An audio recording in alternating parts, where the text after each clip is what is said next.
जय सद्गुरु जयश्रीच recipe मध्ये आपलं स्वागत आहे। आजची आपली रेसिपी आहे शेंगदाणा चटणी।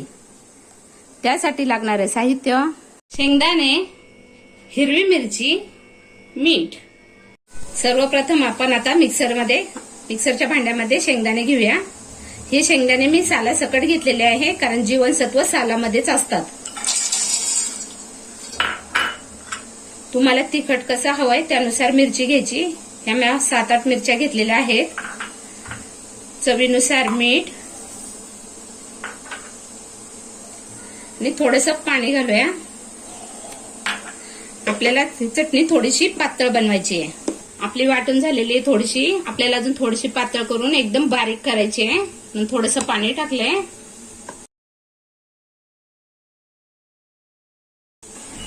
आता आपली ही शेंगदाण्याची चटणी वाटून झालेली आहे।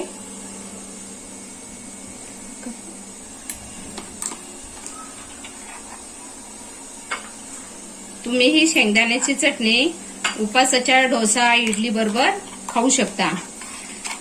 तुम्हाला जर उपवासाची इडली आणि उपवासाच्या डोश्याची जर रेसिपी हवी असेल तर त्याची लिंक मी डिस्क्रिप्शन बॉक्स मध्ये दिलेली आहे। तुम्ही जर उपवासाला जिरा कोथिंबीर खात असेल तर ते जिऱ्याची फोडणी याच्यावर टाकू शकता आणि कोथिंबीर घालू शकता। तयार आहे आपली उपवासाची शेंगदाणा चटणी। तुम्हाला ही रेसिपी आवडली असेल तर चॅनलला सबस्क्राइब करा, व्हिडिओला लाईक करा आणि नोटिफिकेशनसाठी बेल आयकॉन दाबा।